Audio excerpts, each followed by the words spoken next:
Hey everyone, I'm Rushlock, and today's video is going to be about Rixx Javix's take on the Doctor Who announcement coming to New Eden, EVE Online, here in just a couple of weeks. So let's get into it.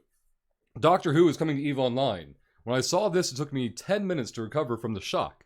So if you need time, please return after a short period to read why you shouldn't care about this crossover event. I promise to be gentle. First of all, let's remember that it recently snowed in space. Let's remember that somewhere in New Eden there is a monolith from 2001, A Space Odyssey, floating around. Let's remember the Yule Lads and the countless other moments of lore-breaking, real-world breaking nonsense that EVE has historically reveled in. Okay? Deep breath. Everything is going to be okay. And I'm not even going to mention the thousands of players in EVE whose character names break lore, or mention memes, or any of the 100 other things that break things. So far, I see what Rixx is saying. Like, it doesn't matter, right? This event, if you don't like it, if collaborations between CCP and EVE Online and other IPs scare you, it's okay. It doesn't matter. You just ignore it like you do any other event that you don't want to interact with and move on with your life. Rixx goes on, look, I don't like this. I don't. But I also don't like NFTs or snow in space or a lot of other things about EVE Online. And I often sigh deeply when I see how the state of gaming is progressing or regressing out in the real world. But EVE is almost 2 decades old now, and it is slowly and surely evolving along with everything else. We can't stop it, it won't stop, and events like this new Doctor Who thing are going to keep happening until EVE Online figures it out or dies trying.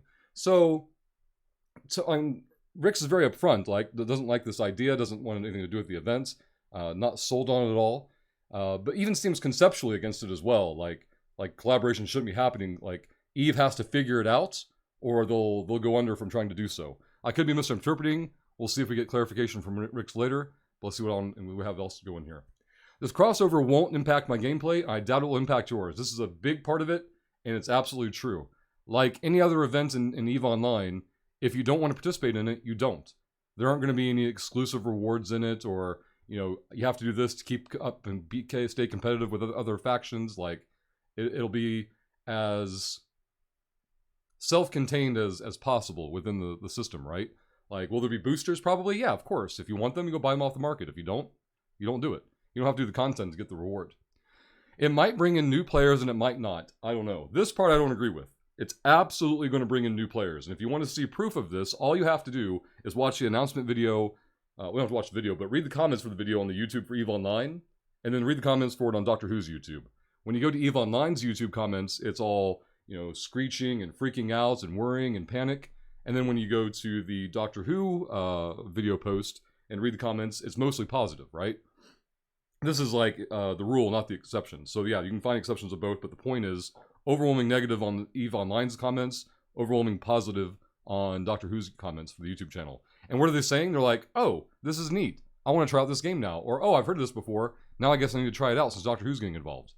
That's the entire point of all of this, is to get new eyes on a product that people otherwise would never have even given a second thought to.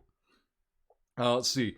It will get a lot of press, and once more, EVE will be in the news. True. At the very least, it's a science fiction relation and not a Marvel movie, at least not yet. Guys, I'm a huge X-Men fan, all right? When I say that, I don't think you understand my full meaning. Let me give you some help here. That's my desktop, all right? Huge X-Men mark. And I know the true reason Rixx would throw Marvel in here. Many years ago, Rixx, in fact a quarter of a century ago, worked with, I believe, Fleer, a card printing company who made card games, collectible cards, things like that. Several of my key childhood favorite possessions, Rixx helped develop, all right? Many years later, Marvel could theoretically end up in New Eden, right? And Rixx knows the truth. He wouldn't be able to resist making merchandise related to it. Little Magneto helmets for space, in-game capsuleer type of things being 3D printed. Rixx wouldn't be able to resist. And Rixx doesn't want a cease and desist coming from Marvel lawyers. I'm on to you, Rixx. I see through it. But hey, if you end up making some stuff, slide into my DMs and we'll work something out. These are my early thoughts. I reserve the right to continue to develop my opinion in the coming days. For now, I'm sticking with sadness, and it has come to this, hope that it brings in new players, and the dim light that the hours and hours of dev time spent developing this event will trickle down in some meaningful way to the parts of the game that really matter. Onward and upward. So this last part is really important. Dev time spent. There's this like false narrative going around that like, oh my god, I can't believe they spent time on this. It's like talking to Halverson about Eve Anywhere. Oh my god, I can't believe they put Eve in a web browser. How dumb is that? All the stuff they could have gotten done instead. It doesn't work that way, guys. Dev time spent on this event is nominal. Why do you think Abyssal content got made? It's so that they could take it and use it for events like this, where all they have to do is change the flavor on it, and boom, they have a self-contained event whenever they need it. That's the whole reason. The work's already been done. Does that mean that they spent zero time on it? Of course not. But the narrative going out that they spent all this dev time doesn't exist. Like, to put it into perspective for people, I'm coming up with some kind of abstract analogy for it. Let's say the cost of developing faction warfare changes would be 500 plex. The cost of this event, dev time-wise, was like 1 plex.